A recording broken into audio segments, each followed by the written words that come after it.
And now, our feature presentation. You are watching a master at work. Hello there, everybody. My name is Rafael Chacín, and here we are with another episode of the Combat Club, along with my co-host, Zenith. Welcome. And of course, this is the episode number 10. Can you imagine 10 episodes of this Combat Club right now? Because, man, what can I tell about this? Because right now, every week, we got to digest, and of course, we're going to review all these latest interviews, the latest events, news, breaking news. Also, we got interviews on the street, who's gonna win, also our predictions, because this is about the Combat Club. We gotta digest everything about for the events, for the UFC, WWE, all the world, for the mixed martial arts and wrestling, because right now this weekend is gonna be so explosive that the globe blow your mind. Because not only it's just first and foremost, because we just got the backlash going on from France, but also we're gonna head it to Rio de Janeiro, which is UFC 301. Because right now, this sports weekend between the boxing, MMA, and wrestling, they're about to get international. So right now, I'm gonna get it to my head right now. So it's gonna be so exciting. So right now, let's give it a welcome to my co-host Zenith. So how you feel about it? Because this is the episode number 10 of the Combat Club. So how you feeling right now? Because are you ready for this amazing combat sports and prop for the weekend? Ahead of us, we have Backlash, and then we also do have 301, a big Brazil cord. Yes, and happy Thursday to all of you guys. Daniel's in the house as well. Unfortunately, Daniel's Lakers and my Miami Heat didn't make it that far in the NBA tournament. But that's okay. There's other years that we're gonna have a shot at it, but there is a lot of stuff to get into the world of combat sports. So we'll leave that NBA talk for premium takes tomorrow. But I'm excited to be here with you, Rafael. Like always, we made it 10 episodes. I'm super excited to be here and talking combat sports. So let's get it. All right. So, ladies and gentlemen, so our first topic is gonna be blow up your mind, because right now we're just getting headed to Rio de Janeiro, because we just got two amazing fights. So, ladies and gentlemen, here it is for the pulse of the UFC 301, which is on Saturday on Rio de Janeiro. So I just wanted to say boa noche a todos, because that means good night, everyone, in the language of Portuguese. So we just got two amazing fights. Alessandro Pantoja versus Steve Ercich, and Jonathan Martinez versus Jose Aldo. So I gotta tell you for this one, folks, because after we just saw for UFC 299, UFC 300, and of course 301, I mean, they're just gonna be like a series of bangers right now. I mean, they're possibly gonna find it right now. I mean, this is gonna be so interesting to watch two amazing fighters. And I gotta tell you this one, because before I was setting on the live stream, I mean, Brazil got the biggest names of the Brazilian mixed martial arts. But I gotta tell you for this one, because they just brought like a brand new generation, and those fights are gonna be so really exciting. And it's not gonna be wild, it's not gonna be crazy, but it's gonna be like so freaking well. And I gotta tell you for this one, this is gonna be so interesting right now. So right now for this one, because right now we're gonna see for first and foremost for the main card between Paul Craig versus Caio Bolario, which just means it's gonna be like a fun one. I mean, Craig is going out for a knockout loss against Johnny Walker. We all know about that, because it won't be in too much of a surprise that Craig is like an underdog for that fight. I mean, Craig is a little trick pony, but he understands very good acting on the guard. But everyone seems like at the BLB standard, being like a live fighter, like Bolario is not that great. But Bolario is going to be a fascinating prospect. It's going to make way through for the ranked fighters in that division. I mean, it's going to be like one of the well-run fighters going to see making a debut in the last few years. Really good kickboxing, which he doesn't waste any punches or bowling, because everything's very short, quick combinations, single shots. I mean, what can we expect about it? I mean, this is going to be so great to see how good it's going to be sneaky submissions on the ground. But what I think about for Caio is going to keep fight standing We got to use this forward speed to overwhelm Craig with a less straight. I mean, this is gonna be so great, but it's certainly one of the few rising stars we could keep an eye because we had to see where the ceiling is. It's gonna be very excited, but so far it's come between flawless if regards to the victory. Here's where to the points, even a technical knockout, even that's gonna be so sweet. But I will give my prediction Caio Borrario as known as the knockout at the round three. So right now I'm gonna let my co-host Science send about for Paul Craig versus Caio Borrario. Yeah, I mean, like I love this Brazil chord at first glance. It didn't really look like a strong chord coming off of amazing 300.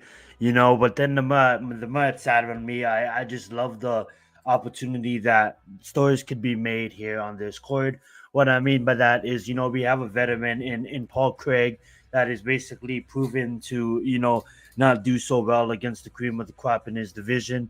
Now he has a chance to kind of play gatekeeper against an up and comer that just been on a tear. That's just been a killer ever since he, debuted on the Contender Series twice, and then he went on to have an amazing streak. Now what is in the UFC. This guy Kyle, is that how you say his name? Yeah, He's on a Caio five. Borrario. Yeah, Yes. Kyle, thank you, Raf. He's on a 5-0 win streak. He's shown his ability to be able to grapple, to take people down, to submit people, but also his ability to be out there striking and in his stand up. I have to be totally honest with you guys. This is an up and comer that I am not too familiar on. There is so much contenders coming up this day and age that it's super hard for myself to follow all of them. But now you have a Brazil court where he can open up the fight night. He never lost. He never lost. I think the last time this guy lost was like his first or his second fight, and it was like in 2015. So he's literally on a 9-year career that he's just forever improving and getting better in each fight. This is a guy that's not out there, rushing his progress. He's out there taking his time and he's passing. He's checking all the check boxes and he's passing every step that they put every opponent, and he's checking the check boxes and passing every step. So now he has an opportunity to go against a top 15 opponent that basically hovered around that top 15. I don't know if Paul Craig is still ranked. I think he's like 23rd in the world. Kyle might be defending his spot here, but at the end of the day, he's going against a guy like Paul Craig that is a proven commodity, that is a name that Kyle can get under his belt. I'm gonna have to say this one does not go to decision. Also, I'm gonna say Kyle also by TKO stoppage. All right. So, and there is a little bit of the fun fact because Bolario, he trains Mhm. with Demian Maya. I mean, he has the right experience to deal with some dangerous positions to get other positions to get other fighters to get stuck in. I mean, with crazy sneaky submissions, I mean, will likely is gonna keep it at the fight standing, but he will end up with a few uppercuts, draw second around the punches for the left straight. I mean, that was very powerful because if he is forced like an edge change, I don't think that he has the power advantage.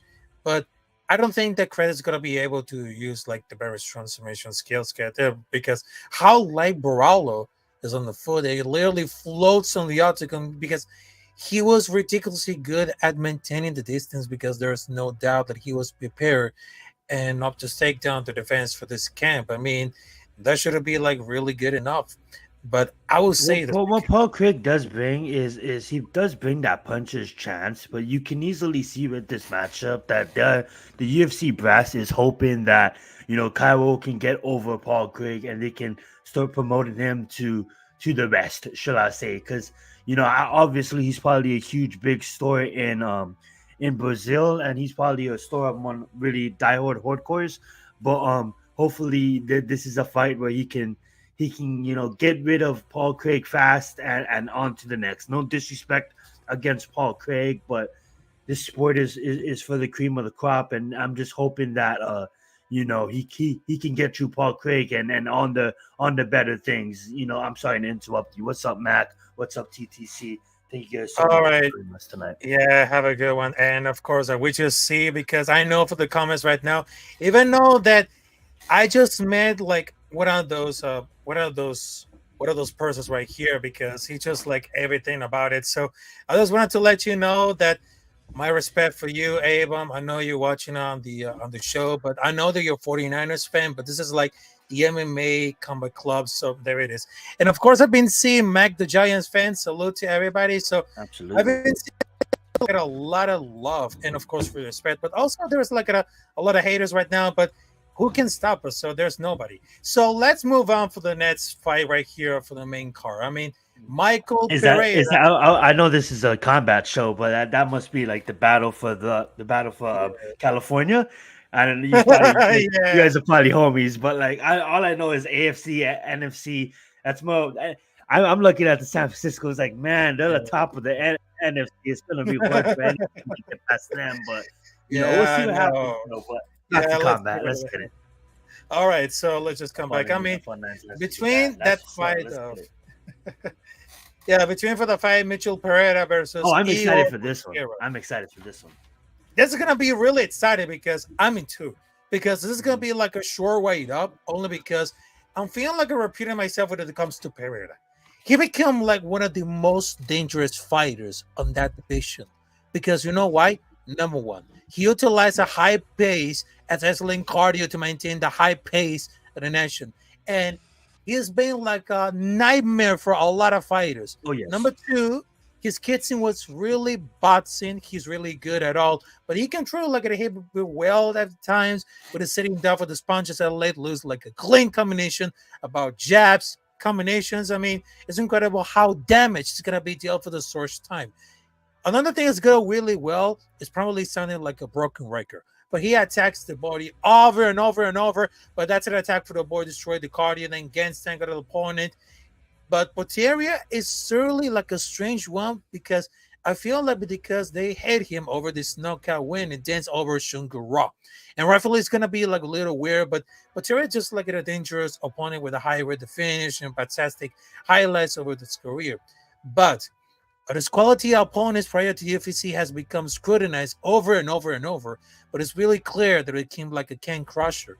He can steal like a crane crusher that his hand exactly who won against Warfley at the modern roster because that'd be close like this weekend because I know there's a lot of the speed advantage on that fight, but I don't think that the fights go to distance because both are prolific finishers. It's gonna be like a wild fight, and I think the Pereira is gonna be one that one because he has a lot of experience. He did fall for the heavy hiding figures before because I think the first one is gonna be so really dangerous for him. So I'm gonna think that the advantage Michel Pereira be a knockout at the round number 2. So I will let the Moco host Sonia sing in the ball for these amazing fights between Michel Pereira versus Ilo Portiera. Yeah, I'm looking at these first fights to open up the main card, like at least the first Mhm. three, and it looks like the UFC brass is just feeding these fighters to these Brazil fighters, being that the UFC is in Brazil. That's me. I'm not saying it's one sided, but that's what I'm really saying. It's one sided. Like, yes, you have fighters' chances. Yes, you have punching chances, but at the end of the day, Michael should get through this guy easily. I mean, like, I'm not trying to be disrespectful, but what I will say is this guy is literally on a streak. He's 6-0 in his last 6. In his last 2, it's by submission and by stoppage. So if you really think about it, this guy in any other division, um, outside of maybe lightweight, would be competing for a championship. But being that he's fighting at middleweight, the 3 middle divisions like middleweight, welterweight, and lightweight. It's like you have to fight like 10 fights in a row in order to get a championship. But being that he's again, gonna have to go prove himself against an up and comer that really, in my honesty, ain't the same level as him, it should be a stoppage. I wouldn't be surprised if he submits him in round 2. So I'm gonna say stoppage somewhere. I don't see this fight going to decision. The only way it goes to decision if Michael gets lazy and he starts. I know I'm slaughtering his name. I'm saying Michaal, but it's really Michelle. But Michael should. I'm just gonna call him Michael. I'm gonna keep on calling him Michael. Pereira should basically that's it. That sounds so much better. Pereira should basically get this win easily. The only reason why I don't see him getting the win if he gets lazy, he lets his foot off the gas. He puts himself in a danger which we have seen in the past. And he kind of just goes in there takes himself out of the game plan. The game plan should be real easy for him. I mean, like literally go in there, take this guy down, and work on your ground game and submit him. I mean, like I'm not saying that Peralta doesn't have good ground defense. I'm just saying that, and Pereira can strike too. I'm just saying that everywhere it goes, it should, it should be Pereira's game. Like I get it, Peralta does have, I believe, eight or seven submissions of subs in the past, but it's, I don't see it against top tier competition, and I'm gonna take Brazil here. Brazil here, early stoppage. Not early stoppage. I would say stoppage 1-2. But I think it's gonna be this one. It's gonna be really dangerous because if he can away from the dangerous angle and he did for the body with a strong right, I see a right hook to the body being like a prime attack early on. I mean, one major aspect of this fight is that way the Potera when he made to the fall brighter a few months ago. He moved down to 184 to 205. And I think now is adjustment for according for the weight cut. But I think Potera is very dangerous on the dog because he has a lot of defensive issues. Sure, but his defensive they're gonna put ridiculously good and sleek.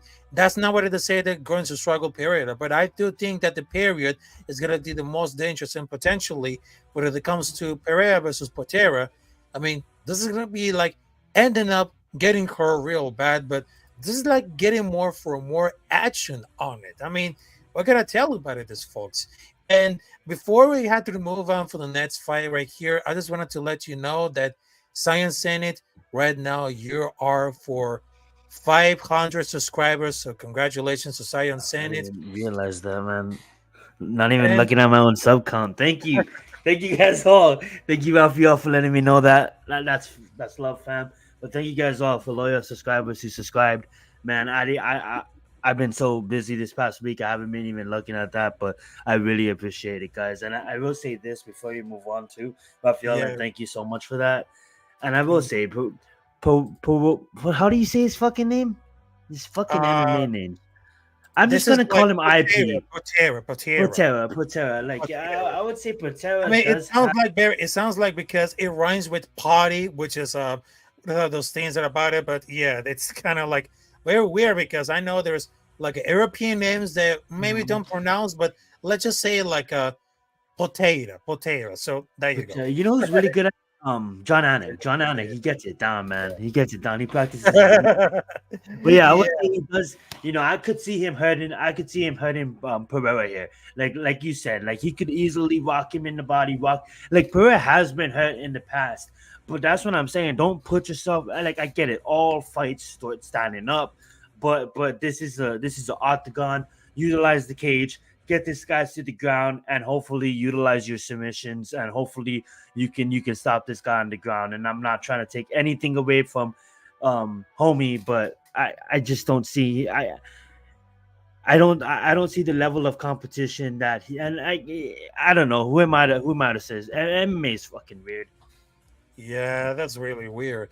And of course, I just wanted to tell you that I'm almost there for 1K subscribers, and right now I have 900 subscribers, so thank you a lot. And of course, you're gonna watch the content right now, so hit the like button, ring the bell for notifications, and of course subscribe to this. Absolutely. Everything. Yeah, absolutely. And I gotta tell you, for the next fight is gonna be so really exciting. Right now we just got Anthony Smith versus Vito Pedrino. I mean, this is gonna be like a heartbreaker because if you're a fan of Anthony Smith, it's gonna be like an insane upset.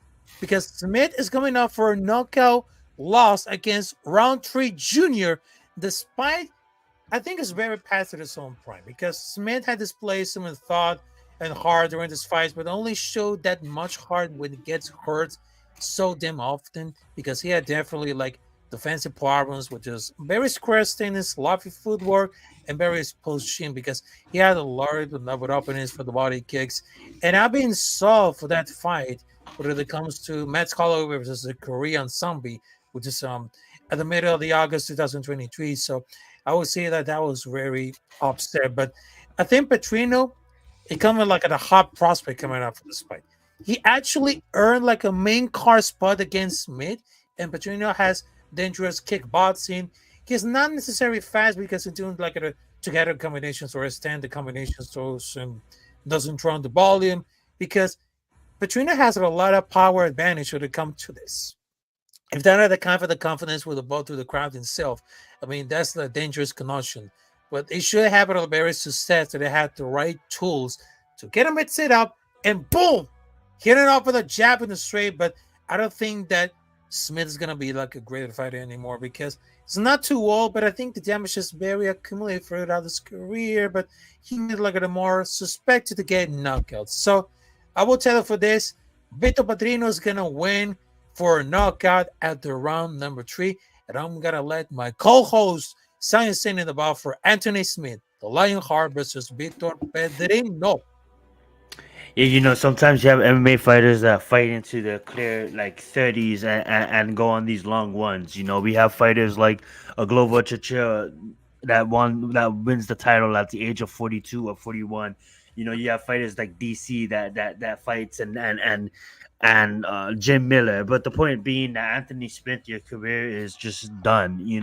I'm not trying to be mean, but like you've been served, you know, the last 10 fights it didn't really go good for you. You're in a negative. You're not at 500. You've been knocked out multiple times. Maybe you can light a fuse in there. Maybe you can spark something. But now they're feeding you against a young lion that is trying to take your place in the rankings. And I know my co-host Rafael is really high on this Vitor kid, and so am I. I'm saying he comes with great skill, great fight IQ.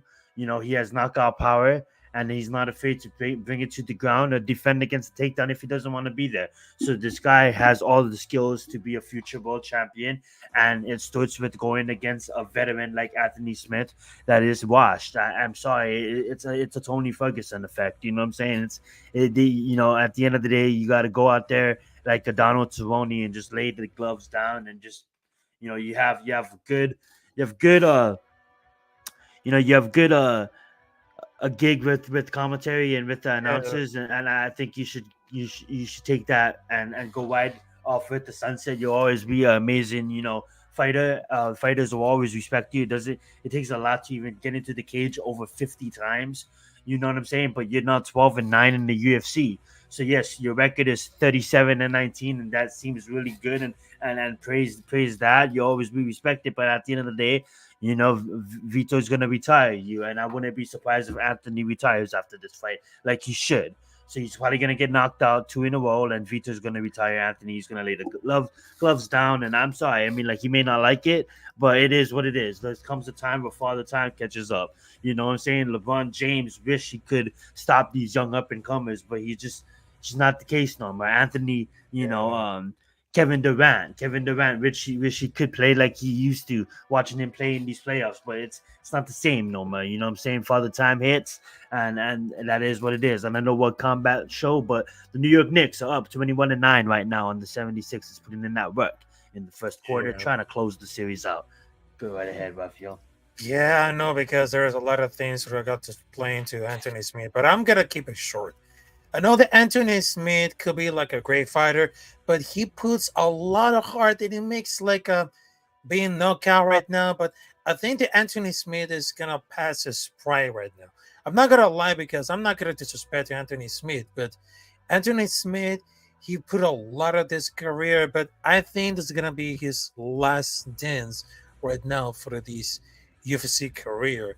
But I don't think it's gonna be very explained because he gotta take it like for a line back because they just wanted to like get involved with this one. But I think he's very fumbled. I had one chance to prove it about this one, but it's nothing very new about it. Because if you say like every fighter that beat me sucks, I had a bad day. But right now I get it because they need to be like in a more crazy delusional to step out of the cage. But I always thought that Smith is one of the more solutions because every time that he lose, we'll go to the say, yeah, I could have it easily won just like the Disney team. But I know because this is like a sports right now because even though that you knocked out, you got to stand up and of course you got to train a lot of hard and say, hey, I'm going to be right now because right now when it comes for the MMA fighter and you've been knocked out for the first time, think about it because right now you have to train a lot of more. You got to understand the scratch, and of course the understandable for the weakness of the fighter. And then boom, you gotta to inspect the unexpected, and then you just gotta to figure it out right now because there's a lot of players, there's a lot of fighters who became like really soft, but there's like a few of them.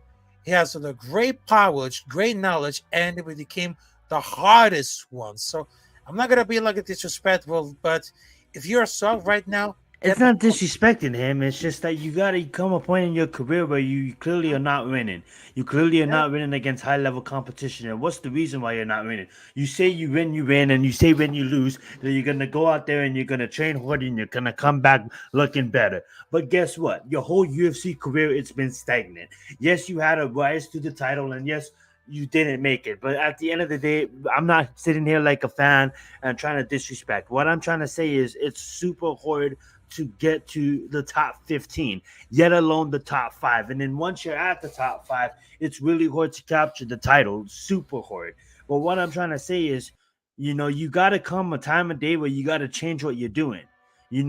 Anthony Smith is a fighter that now I'm not saying this to just say it, but he gets hit a lot.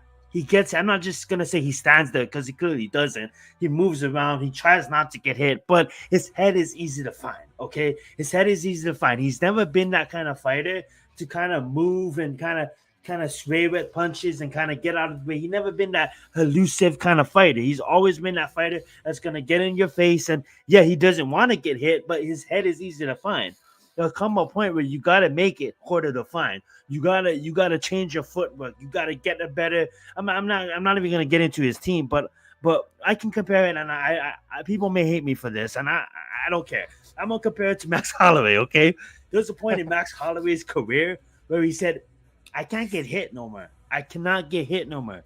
So you started to see, and I believe it was right after his second loss to Volkanovski, because it was towards later on in his career where he basically said, I cannot get hit no more. So what he basically did was he starts to sway with punches and move with Justin Gaethje, right? Instead of just being right there and having Justin Gaethje, the Max Holloway that fought Conor McGregor would just let Justin Gaethje hit him. He The new Max is not going to let Justin Gaethje hit him. Obviously, that can be stupid for the last 10 seconds. You just throw that all out of the way. But there comes a point, Anthony Smith, where you need to change your fighting style. He has not once changed his fighting style. Yes, he got gotten better. Yes, he improved, but not to the point where you're still getting hit, buddy. You know what I'm saying? So Anthony Smith is the type of fighter that his best days are in the gym. Anthony Smith is a way better fighter in the gym than he is in the octagon. And I'm not saying that out of disrespect. yeah, there you go. That was a lot of fat. So right now, let's just move on for the co-main event. Oh boy, this is gonna be so interesting to watch right now Yes, because sir. that one is gonna be so interesting that I'm gonna blow your mind because what I'm expecting about this because this one is gonna be a great choice to get in it. So right now we just got Jonathan Martinez versus Jose Aldo. And oh boy, because it's gonna be so freaking amazing right now. Because Martinez is coming out for a beautiful leg kick against Giannis and prior to the Oh, win yes. against Sai Norgamdu. And I already know that that win against Novgorod is because simply we just saw Martinez level during that fight. And it was a side because here grappling, he was very improved. So just might have had a lot of control over the submission spellish. And it's more likely to the fight standing off because Martinez is a heavy kicker. Every he throws about for the most of the kicks, it's just like bread and butter. And it times everything perfectly. For Jose Aldo, he's coming back for retirement to take one final fight on that contract, and I believe. And I cannot wait to fight him instead of his hometown, which is Rio de Janeiro. Because I gotta tell you for this. Aldo is an outstanding kickboxer who has very solid Muay Thai base, standing tall, knees, elbows, standard boxing combinations at the range and savage kicks. He used every tool in the arsenal that a striker can use. I mean, I'll be more curious because how Aldo's gonna fare and how to utilize these weapons on a 3 pace round fight, and it doesn't seem like it's a bit of slow, but he most likely to test the chin of Martinez because his fighting, his boxing is going to be the biggest weapon that they're going to find for the right straight that call raw fun number of times.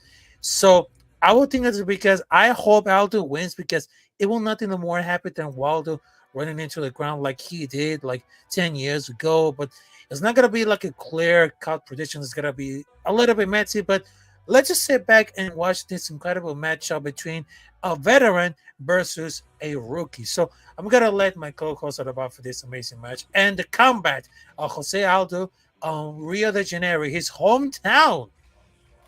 Yeah, I just wish that Jose Aldo was about 5 years younger when they took this fight. Obviously, Jonathan wasn't in the UFC then, but if he was, he wasn't in a position to fight Aldo. But why I say that is, Aldo is aged and he's shown, against Pedro and against Bob Font that he can compete. But at the end of the day, when it comes to the top five of the division, it's it's really tough. And I know Jonathan is ranked ninth and he's not at the top five yet, but this is a performance that he's gonna go out there and he's gonna beat Aldo. I hate saying it because Aldo was the beast, one of the best featherweights to ever walk, one of the best champions the UFC was to ever have. You know what I'm saying?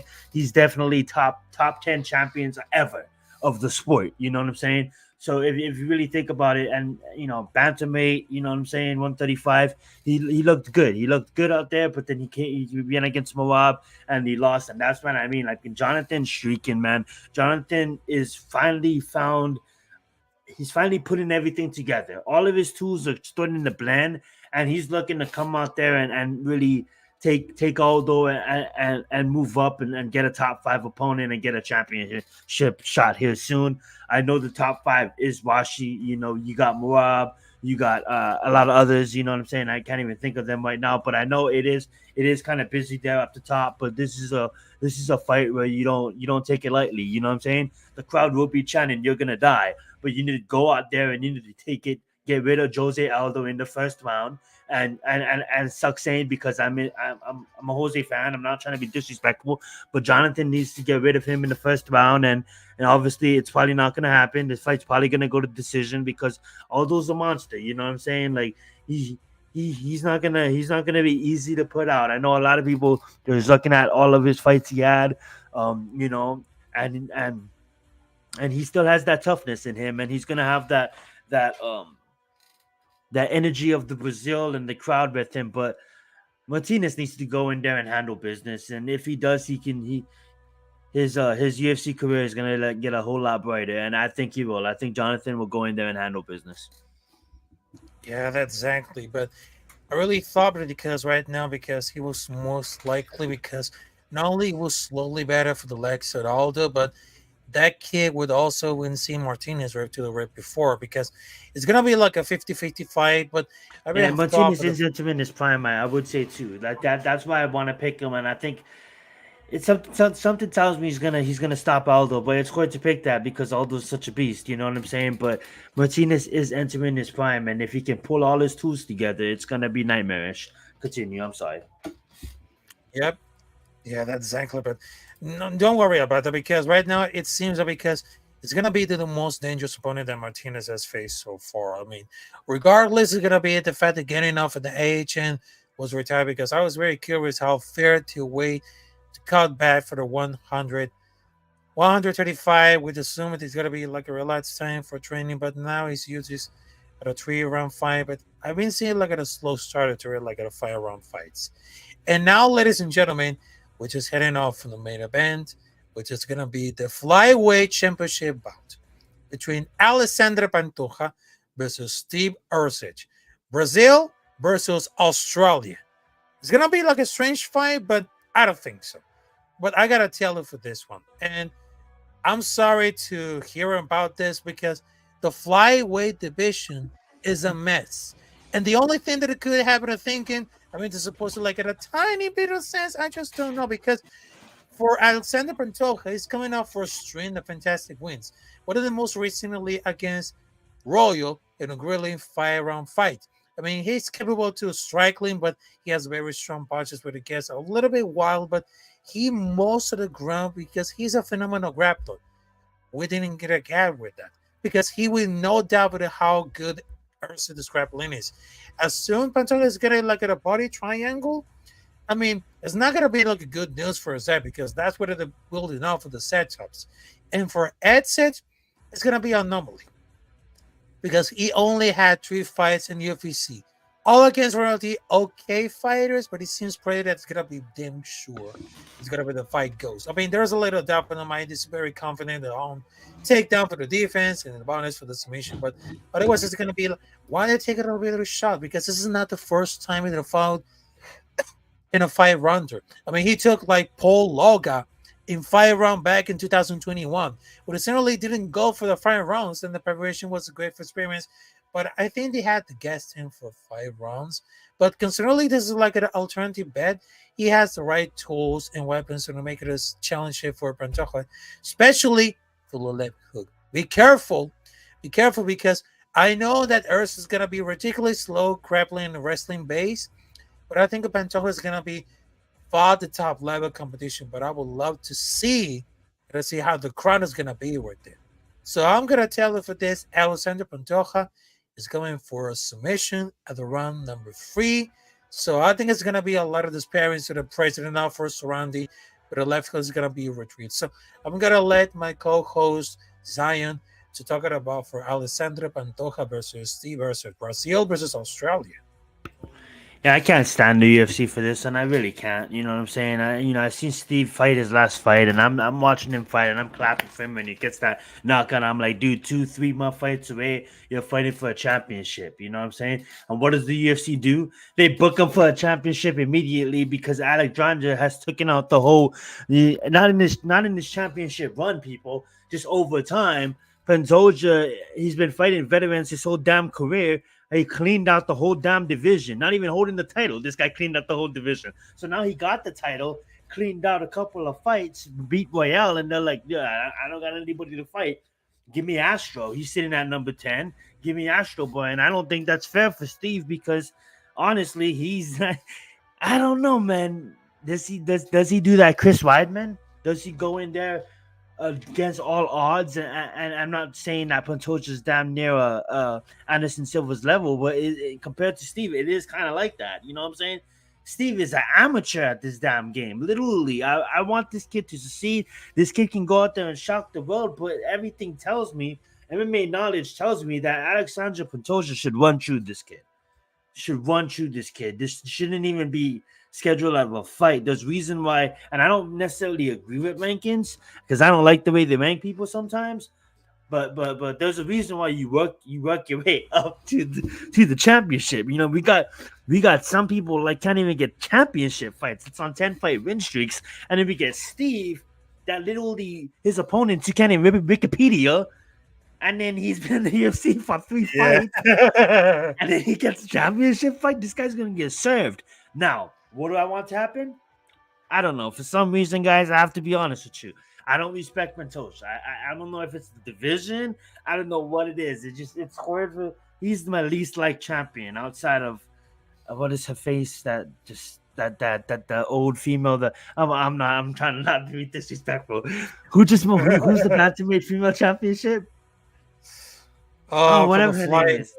Raquel Pennington. You know, outside I'm not trying to be a dick here, but outside of Raquel Pennington, I mean, like Pantoja and Raquel Pennington is probably my least like champions. And would I like Astro Boy to go out there and handle Pantoja? Absolutely. Will it happen? Probably not. And that being said, dude, you know, man, I'm gonna have to. Something's telling me Pantoja's gonna watch Steve in every way of the game, but you know, I don't know, man. There's something about Steve that just tells me, you know, he hasn't. You can't even Wikipedia his opponents, like I said. You know what I'm saying?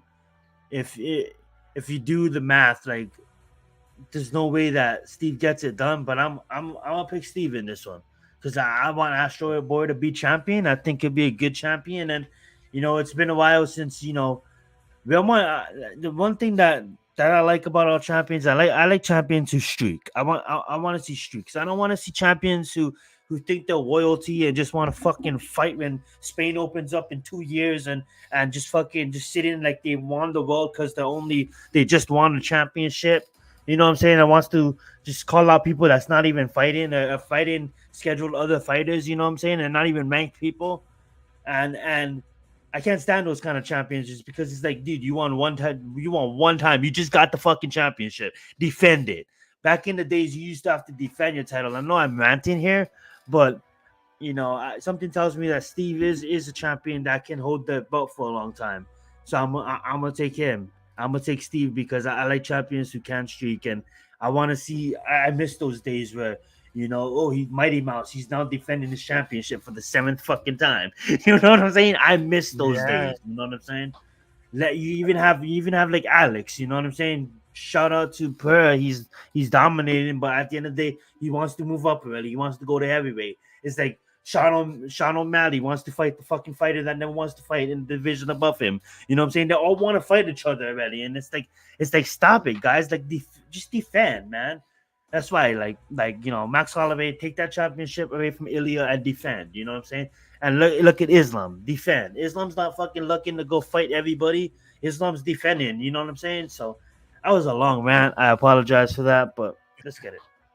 Yep, we're gonna continue, but I think for the main card for the UFC 301, I mean, it's gonna be like really exciting. But I've been telling for several live streams. I mean, Brazil got a lot of talent in Brazilian MMA fighters because I don't know what to tell it about this because it's not about United States, it's not about Australia, it's not about Japan either because Brazil got the best of the best talent of mixed martial arts. And there's one man who defined the whole generation of Brazilian mixed martial arts, and that name was Royce Gracie. I mean, he's a freaking legend.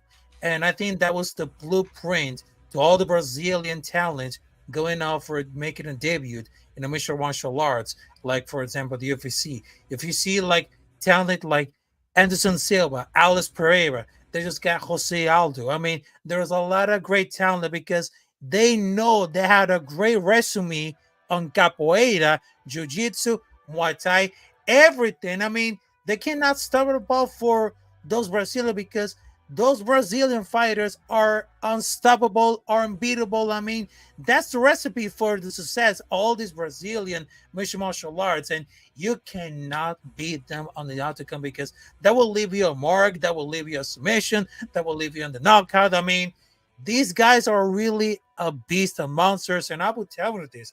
You prove me wrong about this because right now Brazil got the best of the best, and you can never erase the history of Roy Gracie. Makes like a great generation for all those Brazilian fighters because Roy Gracie, it was like the blueprint. It became like the great generation of all these fighters. Yeah, you can't, you can't argue with that. Brazil is absolutely one of the founding fathers, would I say, the birthplace of mixed martial arts at the early days. At Royce Gracie coming in and battling all these sumo and boxers and wrestlers and winning the tournament. You know what I'm saying? But not only that, that's why UFC is so special because it's a global sport, and that's why we love watching the Olympics. And yeah, you get to see the best basketball players go against each other in the NBA at times. But at the end of the day, it's really the representative of your country. You know what I'm saying? And that's why it makes the Olympics so fun because it's the support of your country, man, doing it for your country. You know what I'm saying? And even the evolution of yeah, it may have started in Brazil, right? But now look at the world, and the world is opening up and new champions winning titles. You know what I'm saying? With as Rafael said, with Anderson Silva carrying Brazil on his back for a long time. Then Canada opens up, you know what I'm saying? And then we have GSP open up Canada, you know what I'm saying? And then Africa opens up. We have champions coming in out of Africa, and then now look what's going on. Spain is opening up, Mexico's opening up. You know what I'm saying? In the last 10 years, Dakistan and Kazakhstan has been opening up. You know what I'm saying? And Russia been putting in work as well. So Japan is starting to.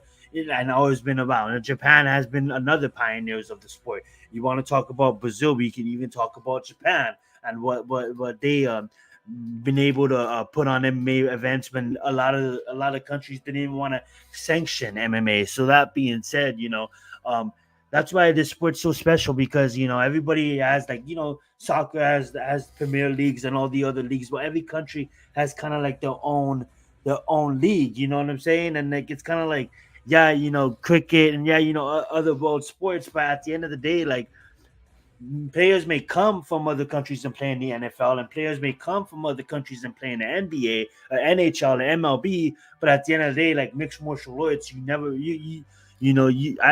I miss the old days where you could actually hang your banners and hang your flags. You know what I'm saying, and represent your country.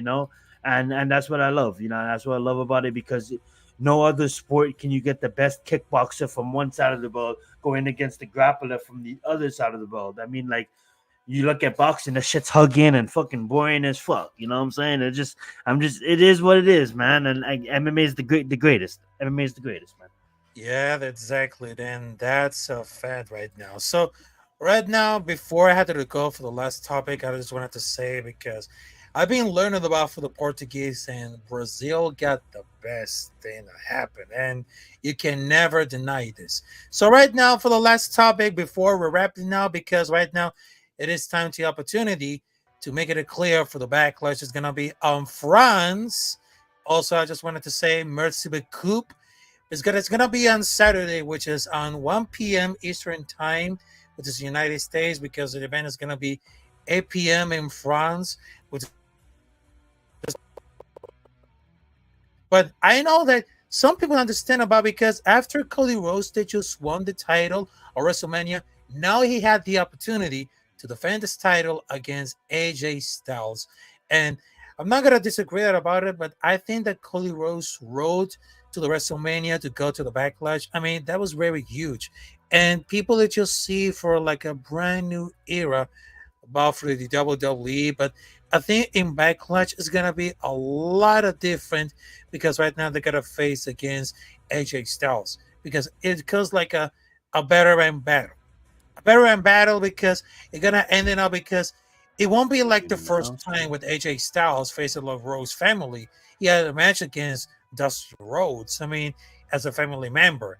But I'm gonna tell you, for that one, I mean, it's gonna be certainly AJ versus Cody, but also he was technically like in 2016 with Cody and Dustin. Not very sure I got at any point right now, but I think it's gonna be sure for the good fight, because if this is gonna be AJ Styles' last run, that will be like a good run. But they have it as some indies at the point, and I'm gonna tell you guys right now, after we just saw for this run for the WrestleMania, right now he has to defend on his title against AJ Styles, which is very athletic right now, very athletic.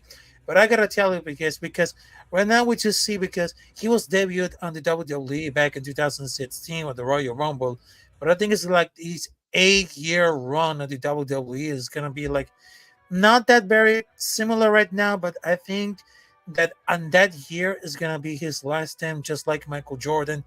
But I'm gonna let that science Sandy digest about for the Cody Rhodes defense title and backlash, which is on France this Saturday. Yeah, absolutely. I haven't really been following WWE weekly, but I've been seeing clips and following that way. But as for watching fully, I need to go back and probably check out my clips to get an understanding on what's going on. I do want to give a shout out to, and I think we're probably gonna see more of this. TKO as a company. Thank you for obviously giving fans the pay per view, but giving us the ability to watch this and then go watch the UFC. So that's a win. You know what I'm saying? I will say this though. I do like AJ Styles. He is one of my favorite fighters, this day and age and this generation of fighters.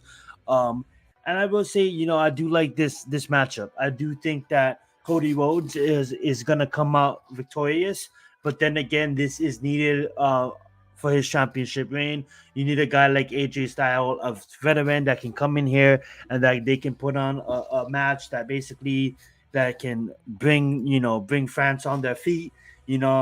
Have the place chanting, "This is awesome." You know what I'm saying? And this is gonna be like, if in the terms of 2K WWE, a 5-star match. You have two great veterans, of the sport that is just not gonna go out there and do specials over and over again. They're gonna go out there and actually compete, actually put it all on the line, and actually wrestle. One match that I am looking forward to is Jey Uso versus Damian Priest. I think this is a time where I know we just had the bloodline have the championship, but nothing against Damian Priest and the Judgment Day. But just what I've seen and watching WWE casual over the past couple of years, Jey Uso has really developed into his own singles competitor. He has the whole WWE movement behind him, walking out there, the whole main event time. I think he takes the championship away from Damian Pierce, and I would want that to happen. Does that happen? I don't know. But I would want that to happen because I think Yeah. it's time to put a championship title on Jay. I'm gonna give it back over to Raphael and let him talk about it. Yeah, because right now I think that for my point of view about for this one, I mean, this should be like a really interesting because the last year on Backlash, we just had the opportunity to see the Backlash for the first time in Puerto Rico. But right now they're just moving it off for France. But I think the strategy to going out for a pay-per-view, getting down for internationally, because right now they're just owned by TKO, because right now they just wanted to try to like not necessarily to copy the blueprint with the UFC, what's happening right now, because they just both like entertainment companies right now, sports entertainment companies. But I really think that because this is like the first time that we just see it for now, and because I know this is gonna be like so incredible to put it up on the map right now. I mean, this is not gonna be like the first time we did to see about it, but man, what can I tell about this? Because they're gonna put on the map some different events that the people they just wanted to see about it. They just wanted to see like great wrestlers, great stories, great match, and I think it's gonna be so interesting to see Cody Rhodes, which is one of the interesting ones. But it feels like the only predictable things because it's not gonna be like a squash, or because there's only 5 matches on the card, and none of them is gonna be like a stipulation was gonna be extra long. But I think that Cody Rhodes is gonna be retained at the pinfall, but it's not gonna be like another interruption. But I really think that between Cody Rhodes versus AJ Styles, both they have amazing career over this time, because AJ Styles they just try multiple times to get used to this match. But each time we do the jaws, I think that Cody Rhodes catching on with a lot of style, because that leave like an unstoppable force of that guy. But I'm thinking to get him back to getting out for beating jobbers. I mean, I feel like this is like the perfect moment, and there's no doubt that this match could be like make it or break it. But I think that the WWE Backlash on France, it should be like a great success. But I think over those fights, because right, see, because there's only 5 fights, and one of them is gonna be a lot important because they want to see like defending this championship. Because right now we're about to witness it about for the new era. Because I've been telling for a one time, because forget about the past. Right now, let's just move for the present, and let's just live about what's happened in the future. Because that's what the wrestling fans that just wanted: great matches, great fights, great stories, and of course, great solutions to regard for the future. And of course, we've been seeing like a lot of wrestlers going up for the brand new generation, because right now we just see for NXT, we just see for another independent wrestling company. I mean, what can I about to tell you? Because right now, if you're seeing like a brand new going to debut on WWE NXT, then when they say, hey, this guy has got a lot of future, but he needs to improve a lot more. So there it is, folks. There it is. I would say this. I would say this. What's up, Toodle? I didn't even see you. My big ass mic was blocking your comment. I apologize on that, my man. Thank you so much for joining us tonight. I will say this, man. Um, you know how WWE is all over the place right now, right? They just signed a major contract with Netflix for War to come over at the start of January, and I hopefully that entices them to get them off other platforms, because I truly believe that like with them having their pay-per-views on Peacock and then having their shortened contact on Hulu, and then having the weekly full content finally be uploaded to Peacock, but like 3 weeks out. The only true way to watch a full WWE is catching it live on linear television. And with linear television dying, I really hope that Netflix does succeed, because I really think I see a future where WWE as a whole has a whole profile on Netflix, where you do see WWE Monday Night War, you do see WWE SmackDown, WWE NXT, and European NXT if that's still around, but also UK, whatever, yeah, UK NXT, and then but also pay-per-views. I think, when Netflix get into sports with Logan fighting Mike Tyson, and that actually now being a sanctioned boxing event, I think that's gonna open up the door when hopefully it works out, because this is what I see. I see about, if it works out with WWE, right, and they have success with their pay-per-views, right, I can see a day where, in the near future, and call me crazy, where the UFC actually gets picked up from Netflix, and TKO actually has the whole platform on Netflix, and Netflix. And the reason why I want this to happen, because call me crazy, and I don't think this is something that, like, people will probably think I'm insane for, but like, I know I do understand how much revenue that pay-per-view makes for the UFC, but when you talk about Netflix, that's a company that can match that. So what I mean by that is, there might come a day where TKO as a platform could have not only WWE, all of their weekly shows, and you know and their pay-per-views, but then come where they have UFC fight nights and the Ultimate Fighter live, and then reach a place where they start bringing on the UFC library, merge with Fight Pass, bring on Prize Library, WEC's library, and then eventually, if the money's good enough, because the UFC is about business, if the money's good enough, buy rights to pay-per-views and just have free pay-per-views on Netflix. Imagine UFC 400 for free on Netflix, not for free because you're paying Netflix monthly, but that's how the UFC will get their money from, because they're gonna be able to hit so much households with Netflix outside of ESPN Plus. Um, I do think they still stay with Disney for the short term, and I do think that WWE Monday Night War is kind of like the pawn, like the test dummy. And I'm not saying that lightly, because WWE Monday Night is like one of the biggest shows of all time in entertainment value. So let them go, and if it works out with them, if Monday Night War works out with Netflix, I can see TKO as a platform start to move over their content, and that would be a win for Netflix. You know what I'm saying? And that would be a win for TKO. But I'll let you go. That was just a random rant that I had. I needed to get out. I want a show to get it out on the Combat Club. Yeah. What do you feel about that?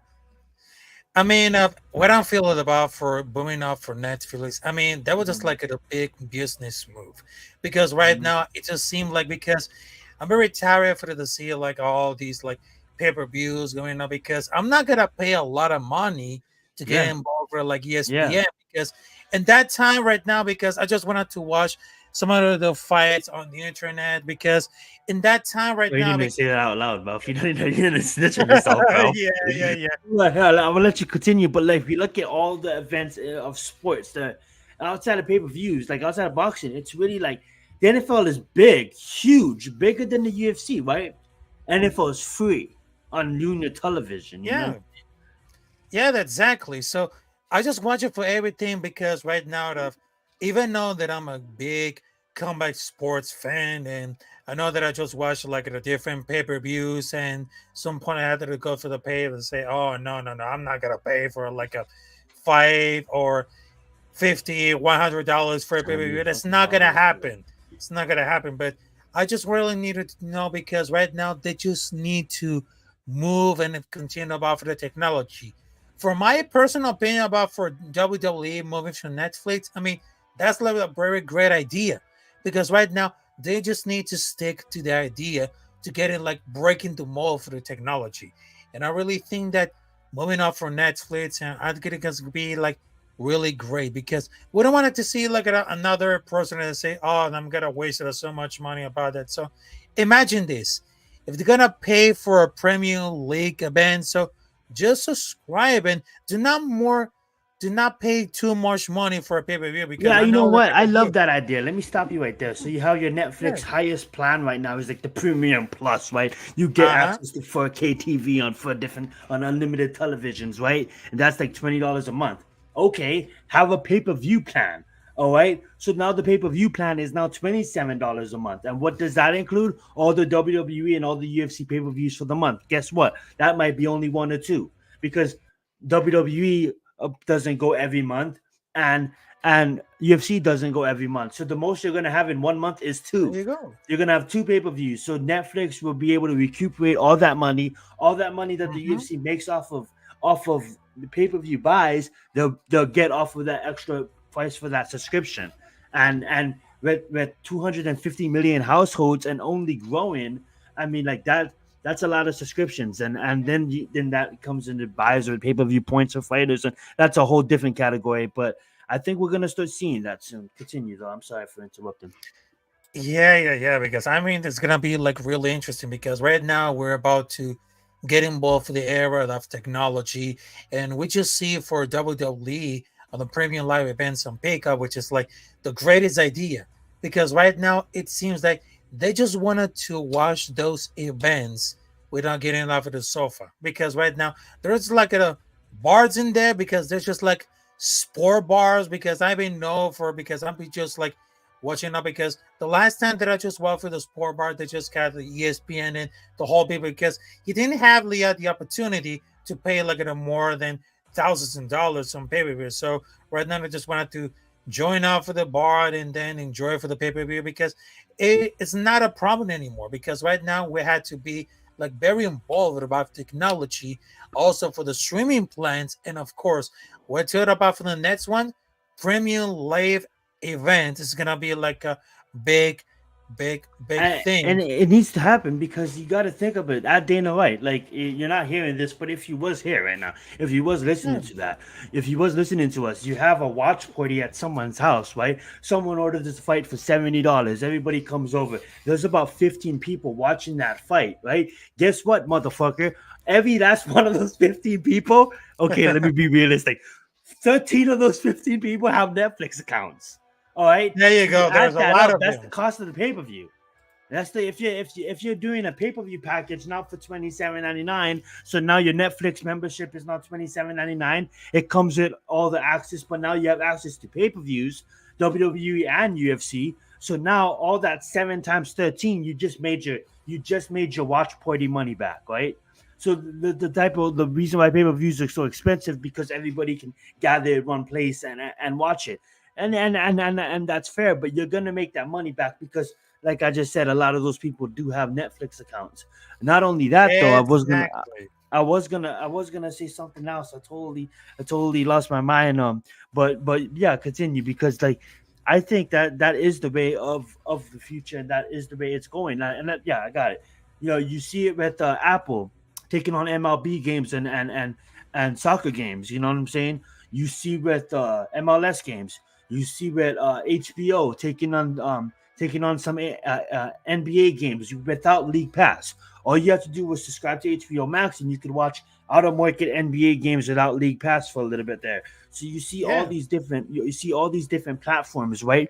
You have the NFL trying to fucking play like 7 days a week, trying to take over our lives with every single. You're gonna have Friday games eventually. They want to have Wednesday games. Like they want to take over the week. So that being said, like it's about evolution, and I think that is evolution. Is having free pay per views on a streaming service, whether it be Netflix or whether it be another competitor.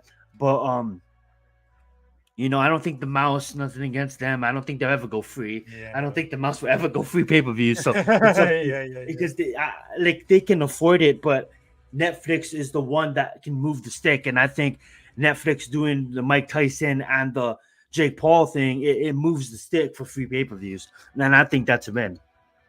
Yeah, exactly.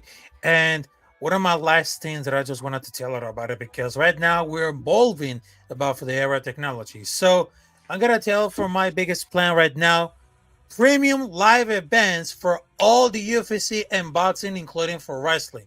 No more pay-per-views because we're not gonna spend another money, another dime to spend enough for UFC pay-per-view events because it's not gonna happen. Premium live events for all kinds of streaming, no matter it's gonna be a Paramount Plus, Max, Netflix, Apple, all of this one. So yes, that's what I said. And look how much money the Super Bowl makes, not even on seats, Yeah. just on revenue, because it's so watched by everybody. Like, they make a lot of money, and like UFC can do that too. You know what I'm saying? Yeah, exactly. So right now, ladies and gentlemen, it's been like another episode of the Combat Club, and I just wanted to tell you, we've been hitting 10 episodes of the Combat Club, and trust me, the next is gonna be so really interesting right now because right now we're getting involved for a lot of more news, more previews about for the events is gonna happen of MMA, wrestling, boxing, everything. Because right now, Rafael Chacín and my co-host Sion Zenith, we're gonna provide all these incredible stops of MMA, wrestling, boxing, because this is like the Combat Club. They're gonna reunite it in a podcast with every week with breakdowns, news, also with previews. Anytime, anyone, anywhere. Because right now we're gonna leave you like a knockout. So right now I just wanted to say thank you everybody. Go there and subscribe to my great Science Standard right now. So yes, it's gonna be so amazing right now. So you guys have a lot of things with the New York Giants, also for the MMA, wrestling, and of course for the basketball. And I'm very sorry that the Miami Heat got eliminated. So yeah, there's gonna be for the Nets. So, We can yes. build up next year, and we can come back and compete next year. We didn't have the team this year, and I'm okay with that. Don't worry about it. Appreciate all of you guys. Daniel, TTC, Mac the Giants fan, Adrian, Tudo, everybody else that if I missed that was in here that didn't leave a comment, we really, really appreciate you guys. Catch me tomorrow for another episode of Premium Takes, but you know where to find us out. Most likely every Thursday on the Combat Club. You know what it is. And thank you, Rafael. Always, go in, play-by-play analyst, lead analyst here on the Combat Club. Always holding it down, man, and hosting. I appreciate it, my man. All right. Salute to everybody else. And of course, I just wanted to tell you, thanks for joining us at the Combat Club right now. We will see you there on the next week in another episode of the Combat Club. And right now, Praise Jah in the Moonlight, YG Morty. Look it up. It's a good song. Yeah, but right now, have a great night, folks. Have a great week. And of course, it's going to be so incredible right now because this weekend is going to be so explosive. So right now, ladies and gentlemen, we're out of here. Let's get it. Salute to everybody. Have a good night. Buenas noches todos. And